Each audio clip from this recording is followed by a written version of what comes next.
something. 10 men, 20 men, 30 men. That fool was something. 10 men, 20 men, 30 men. Yeah, drink 'em up. Yeah. You know what it is, man. DJ Thoro, a.k.a. Thoro Zano, Bridge to the Streets. Right now, you're watching the hottest in the streets right here on thisis50.com. Right here, man. We live at One World Studio. Shout my boy, DJ Boy Wonder. Special guest in the building. Introduce yourself. My name is Lou Black. Lou Black. All right, let everybody know where you're from. I'm Lou Black. I'm from Harlem. I'm author of a couple of books. Just came out with a book called Love Checks and Balances. Okay. Check it out, man. Go to respectthepen.com. Okay. Order securely through PayPal. I won't have none of your information. I get one to you. All right, so let's go down to discography. You said the author of books, plural. What other books have you written? Well, the first book that I wrote was called Ethylene. Okay. It was about me growing up in Harlem and the block that I came from. We were a crew, grew up together, and how things turned out for us being in the street. Right. How negative the impact of being in the streets and being in the drug game affected us and decisions that we made. Basically, the book was basically to like a cautionary tale for people, right? Really not to get into the streets, right? Because of the way it turned out for us, right? And you know, the pitfalls of being in the streets and the way it affects you, the way it affects your family and things like that, right? And you know, I just wanted to get that message out to people. Right. Now, you're from a legendary block that a well-known rapper, God bless his dad, made famous, and it was called the Danger Zone. Exactly. Harlem shit. 139th and Lenox. Yeah. We're talking about Big L. Big L. Right. Now, what role did Big L play in your life? Big L was a couple of years younger than me. Mm-hmm. I grew up more with I'm more in age with his older brothers. His older brother, Lee. Right. Mm-hmm. And Don. Mm-hmm. But he was a good friend. You know what I'm saying? He was really cool with everybody. Nobody really had problems with L or anything like that. Super duper talented, man. Like my favorite rapper, by the way. Yo, good choice. To this day. Good choice. To this day. You know what I mean? He was super talented, and nobody really knows where he could have gone. You know what I'm saying? Because he was cut down early. You know what I'm saying? And it was sad. Like I said, more of the pitfalls of being in the drug game. He wasn't really involved, but you know, it just so happens that he was caught up in something that he really wasn't supposed to be around. You know what I'm saying? I got a quick story about L. When I first met L, remember PJ's? Yeah. I met L at PJ's one night. He came in there. I remember he had on a Florida State hoodie. Mm-hmm. Remember the black college hoodies? Yeah. Like the Michigan, Norfolk State. You know the HBCUs. Yeah, he had on a Florida State one. Right. And he had his hair in braids. And he walked up to me, and he gave me a DITC stamp with every DITC member was on the stamp. He just walked up to me and gave me the fucking shit. Like, here you go, dog. That's how we met. Yeah. You know what I mean? I still have that stamp. I have never seen that before. Like, there's a stamp. Like, I have a stamp with Big L on it. On the stamp. It's Lord Finesse, Big L, Buck Wild, Showtime, H. The whole DITC. Right. They have stamps. I don't know if you know that, but. Nah, I didn't. Yeah, so I got something that's worth something, man. You do. Right. So that's my little quick story about L. It's my favorite rapper, so I had to put that out there. So let's go back to the book. Why now and why? Why did you write this book? The first one or the second one? The second one. I wrote the first book I wrote because it was really was out of pain. You know what I'm saying? I had just lost a family member to the street, and I wrote the book as a method of therapy for me. Right. Okay. You know what I mean? And once I wrote the first book, I liked writing, so I took another Harlem story, and this one was more pleasurable for me. It was fun writing this one. You know what I mean? So I took a story that is loosely based on the truth, it's actual events, and I turned it into a story. Right. Changed the names. Yeah. So nobody could get in trouble or anything like that. Yeah, I was going to ask you about that. Yeah, definitely changed the names. Okay. And I wrote a Harlem story about a crew of guys when they were And what's the name of the crew? There was no name. Oh, okay. Just a group of guys that they were like. Well, what I want to know, what the name NFL? Where did that name come from? I always wonder who made that name up. Well, the name NFL meant niggas for life. Yeah, no, yeah, but I always hear L say that. But I was like, who made that up? It meant niggas for life. Right. Oh, I think it was my cousin. My cousin who made the name. Okay. TC. He thought of the name. just to. Originally, it was to really to get into the party scene because back then there was a lot of crews throwing parties like Best Out, Right. Same Gang, and All Star. Different crews were throwing parties. Right. So they wanted to get into that. We did the crew, the block didn't have a name. We were just Right. guys from 139th Street. Right. So they came up with that name, NFL. It meant niggas for life. Just when we were brothers. You know what I'm saying? We rolled together. We were united. It was Right. beautiful back then for us. You know what I Right. mean? Now, were you ever a rapper? Because I No. read. No, but listen, the reason why I'm saying that, you can write the way you write. I'm Right. like, damn, I wonder if he could rap because the words you use, Right. the way you structure your words, the way the way you speak through writing. Right. I could tell if you put your mind to it. You better. Nah, No, listen. Or you could even write for someone. Snatch an artist up and start penning for them. I mean, I appreciate it, but I don't think I'm that talented. Not See, at all. I'm trying to get a second business going here, man. I mean, I don't know. I'm telling you, because I'm reading the way you like, even when you were describing that fight, like, you know what I mean? Like, Right. She's coming downstairs, I'm going to administer this ass whipping. Who says that? Like, administer an ass whipping. Right. People just say, I'm going to fuck you up. Yeah. You put administer. You know what I mean? So just like little shit like that. Okay, I see what you're see saying, what but I'm saying? I'll stick to. Come You gotta believe in yourself, man. I stick. What I am trying to do though, I'm really trying to go from take the book and turn it into a TV series. A series, like Money and Violence type thing, or webisode, or whatever. However. Like Power. Like Power. Yeah, I'm trying to go as high as Power, The Wire. Right. You know what I mean? I believe it's a good story, man. I've the people who have read it and the feedback that I've got, right. I haven't heard anyone say that it's not a good story. Right. So I mean, I believe that it can sit along. Not saying that it's better than, because I'm not better than anybody. I'm just saying it can sit alongside of a Power, of The Wire, The Corner, right. or anything like any of those stories that had to do with inner city, right. and black people in our stories. It's one of our stories, and it's true. A lot of it is true. Now, what inspired you to even start writing? Did you read other books and you say, I want to do this, or you just simply telling your story? I read books, of course, but like I said, what made me write the first book was I just used writing as therapy. Right. You know what I mean? I had just lost a family member, and actually I was just tired of losing people that I love, like the people in the NFL that I grew up with. I loved them. And as we got older, people just started dying, and dying at the hands of the street. Right. And I was tired of it. I just talked about the pitfalls of being in the street and what could happen if you make those choices. I was sad that we made those choices, and I was fortunate that I got out. You know what I'm saying? I stopped. I'm not in the streets no more. I haven't been in the streets in years, and I'm a lucky one. Right. I'm lucky. You know what I'm saying? The guys that I grew up with, they have children, beautiful children, grandchildren. They will never see them. Right. Big L never even had kids. You understand what I'm saying? Like he that has we know about, right? That I know about. Right. To my knowledge, he has no legacy. That's sad to me. Sad. You understand what I'm saying? So those are the things that I wrote about. Those are the things that I felt. That's what made me write these things down. You understand what I'm saying? And like I said, once I wrote the first book, I guess it got a bug in me. I liked writing. Right. So I wrote the second one. Right. Now, back to the narrative of the movie. We're in a digital age, like I'm sure you're aware of that. So you can literally turn that book into a movie with a simple camera, people that maybe not even well-trained actors, but people that can act with talent, and you can do it and put it on YouTube, monetize the page, get your numbers up, and people will come see you if you're doing numbers. You don't have to wait for anybody to give you anything now in terms of that. You know what I mean? Not saying you're waiting, right? But you can literally do it, right? Because the internet, people do it every day. There's 1,000 movies on independent films and webisodes, and you can do it. You don't have to. You know what I mean? You can do the next Power. Definitely. By yourself. You don't need nobody. Definitely. You know what I mean? I'm working on it. All right. Well, that's definitely in the plan.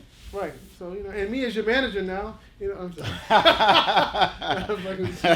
But no, seriously, you could definitely do that, because if I'm reading this book and I'm like, damn, books is like it's like a mental motion of thoughts, and I can see what you're saying, like I can see it. So if you actually put that into a motion picture, it'll definitely do something. That's definitely the plan. Yeah, definitely. Yeah. So, so when are you looking to transition into that phase? When should we expect a movie? I'm Hopefully sometime next year. What I'm working on right now is turn it into an audio book. So I'll probably get into the studio probably after the holidays. Okay. Turn it into an audio book, just another outlet to get the book out there. Right. And you know, people, like you said, it's a digital age. A lot of people are really, really busy. They don't have time to read, but maybe like when they fly on a plane, they can listen. Right. Or when they ride into work, they can listen. Right. So my next venture is to try to make it into an audio book. Right. I want to shout you out too publicly because that's the type of person I am. Like, this man let me use this car for the video shoot. When the 650, the BMW just came out, the new joints, the new body style, he had one of them joints. And he let me and my boy Turk from the Hot Boys use the whip. So I want to publicly thank you for that. You know? No problem. Got a lot of girls over that, man. You know what I mean? You got more than me. Yeah, you know what I mean? You know what I mean? I got a lot of action behind that. You know what I mean? So no problem. I want to thank you for that. You know? Appreciate after the this, shot. I need the whole Rolls Royce, man. You know what I mean? I mean, listen, if I make it there and I get one, listen, man, it's all yours. Hey, you heard it right. We got it on camera, so am I. All right? All right? I need a white joint, you know what I mean? That's all I buy. Hey, see? I know what's up. That's what I need. Definitely. So, are you looking to solicit any big actors to fill the roles of these parts or play these roles, or you have people in place to do this? Like, what's your plan to get this movie started? Well, at first I want to maybe shoot something small, like you said, independently, like a trailer, okay, just to show that, you know, this is what I'm trying to do. Right. And of course, like I said, the ultimate goal is to be on hopefully a major network. Right. You know what I mean? And if big actors come and I can get a huge budget for it, that'd be fantastic. Right. That'd be great. But you know, I was listening to an interview the other day, and they were saying that, you know, people are more inclined to help you once they see when the you ball don't need rolling. their help. Right. That's That's what I'm gonna do. I got my brothers. We're gonna put our finances together, put our brains together, right. And we have to shoot it ourselves. We're gonna shoot it ourselves and put it out there, should, just like you said. You have more leverage then too, because now they want something from you. They want Right. you. You've already they're proven. coming to me. They're coming to you. So now you can kick back and be like, all right, well, this is what I need. This is what I want. This is how it's gonna go. As opposed to, can you just give me whatever you think this is worth? And Right. You know what I mean, so exactly. That's why I say I think you should go the route, put it out yourself, get the traffic going, and people gonna call. Yeah. I mean, we thinking alike. See, hey, come on, man. We're thinking alike. You neighbors, man. Come on, right, man. That's right. That's right. Exactly, man. But you should definitely do that, man. You know what I mean? Yeah. So when you do the DJ scene, I gotta be in that. Absolutely. You know what I mean? Man. If there's any club scenes, any DJ scenes, you know, I'm a pretty good actor too, man. You know what I mean? Hey. So you might need me for a part. You know what I mean? Absolutely. I mean, Yeah. why wouldn't I? Why wouldn't I? That's definitely on the table. Oh man, dope. So what's your next adventure? What book are you working on next? I know you writers are always writing. Actually, I'm working on the sequel to Love Checks and Balances. Okay. Because I left a lot of unanswered questions. Right. Cliffhanger, like people like, yo, when you gonna write the next one? When you gonna write the next one? Right. So I'm working on that. I'm like 100 pages in. Right. Everybody, so you know. Now, hopefully that'll come. Now I want to next get into something. I mean, you wrote it, so I guess it's out there. Were you concerned with some of the stuff you were writing that people didn't know, and they may deem it as, why is he saying that? Why is he telling people that? Well, nothing was really like too personal. Okay. You know what I mean? The part I'm talking about in particular, there's a part where this chain that Big L was wearing, it came from. Are you talking about in that book? Right. Oh yeah, well that book right there, I knew that people were going to take it personal. I took it personal. Right. You know what I'm saying? I knew that it was going to bring out emotions. But I was hoping that the emotion that it would bring would be, like I said, to warn the people coming up under us, right? Not to make the choices. Not to make the choices that we made. That's the only emotions I really was trying to evoke with that. Right. Now, what was you saying about the chain, though? I mean, just correct me if I'm wrong. There's a chain that Big L was wearing, and from my understanding, it was Biggie's chain. No. It was. What happened was, one of Biggie's friends came uptown, and he got robbed for the chain. It wasn't the. I don't think it was the exact Biggie's chain. Okay, all right.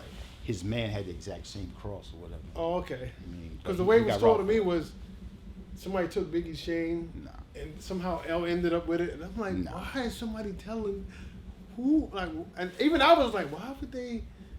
Who said that? Like, where did that come from? So that's why I said, let me ask him. Because, you know, I don't know. Nah, I wouldn't go so far as to say it was Biggie's chain. Right. Okay. But it was a chain, just like that. Just like that. Okay. If it's an episode of Martin, at what Biggie has on the chain. Right, and they brought that up. They said it's Right. the same chain Biggie had on. But I guess what they but were it might saying, not have been the same. You know how like they were saying everybody he had the has exact right. He had the Right. same So, chain right. on, but Like not if- literally the same chain. Exactly. Right, so I Like, get it. like everybody down with Rockefeller got the Rockefeller. It's like chain. Timberlands. We have the same Timbs, like, but it's not the fucking same Right. Timberlands. Like We my all- boots are not your boots. Yeah, we don't wear Timbs, so Exactly. it's not those, these, but Right. they're the same type, the same style. I get it. Yeah. All right, so I just wanted to clear that up. You know what I mean? Yeah. No, L did not rob Biggie. Right, because that's why they was putting it to me. I'm like, what? Yeah. I'm like, nah, bro, that's crazy. But enough of that. It's not true. So that's that myth right there. So before we get out of here, man, like if anybody want to contact you or get in contact with you, or get your books, or have you write a book for them. my email is respectthepen139@gmail.com. Respect the pen. You gotta do an album, man. That's an album. Tell me that's not an album title. Respect the pen. That's some Ghostface Raekwon shit. Yeah, just like Word. respect my writing. That's all. You know, I got something to say. Yo, that's something Raekwon would say. Respect the pen. The album. Really? Word. I don't Damn, know. we might have to use that, man. And my Instagram, my Instagram is respect the pen. I think it's respect the pen _1. I'll never 139. forget that. Respect the pen. I'm never gonna forget that email. Yeah. All right. Respect the pen. Yeah. All right. So, one more question before we get out of here. If you could write about anything other than the streets, what would it be? I have a book in my mind. I was thinking about writing. It's probably gonna take me a long time. It's a good question, man. Yeah, it is a good question. That has nothing to do with the streets. Right. It may have something to do with the streets, but I want to write a book about my perspective of growing up as a black man in America. Okay. The things that we go through, the things that like came before us. Right. My parents and how they grew up and everything that we had to face. But just from my experience. From your experience. I was born in 1968, a pivotal year. That was the same year that Martin Martin Luther King got killed. He got killed a couple of months before I was born. So like, from the time that I was born to now, my experience as a black man in Right. America. That's a book that I was thinking about having. Now the reason why I asked you that because that was an alley so people could know you got range up here and right in the pen. Right. So that's why. Like I'm not just gonna write street stories. Right. See, I don't want people to think you're different. Right. You know, he got range, man. You like how I set you up for that, right? Yeah, I so appreciate people can see that. That's I what I appreciate do, man. I make people look I good mean, up here, man. I only went to high school, but I got a little something. Yeah, you know what I mean? You know But what I mean? look, Jay-Z dropped out in the 10th grade, and look, he's doing better than probably everybody in this room. Billionaire. He's a fucking billionaire. First hip hop billionaire. Word. So that narrative of having to go to school, that's bullshit. You know what I mean? So, I felt geometry. So did I. But do I need it now? Fuck no. Yeah, right. Who cares? So that's what it is. So before we get out of here, man, is there anything else you want to cover, share, let the people know that we didn't touch on? Not really. Just I wrote a good story. I believe I was told a damn good story, man. I was told it was a good story. I mean, if you, I'm not just saying that because I want to hold his other car. But go ahead. It's you can pick it up. You can go to respectthepen.com and you can order and I'll ship it out to you, man. Buy one for your loved ones, too, man. We gotta show visuals, man. What we doing? Oh yeah, man? this is the first book. It's Ethylene. It's also on my website, respectthepen.com, and you could go pick it up, man. Right. I was told this was a good story too, man. This one is close to my heart, man. And you'll see the Carolina Blue Uptowns right there too with the strap. Yeah, this is the crew back here. That's the realness. This right here was the crew, man. I love everybody in this picture, man. You know what I mean? Go get it, man. Two books: Ethylene, The Rise and Fall of the NFL Crew, and Love, Checks and Balances. Man. There it is, man. Once again, let me know your name. Lou Black. Lou Black. Appreciate you. Appreciate you, bro. All right, that's what it is, man. And like always, when you see us, one knee us. That means pay respects. 10 men, 20 men, 30 men. I'm on something. 10 men, 20 men, 30 men. That blew us up. 10 men, 20 men, 30 men. Yeah, trick, I'm up. Yeah.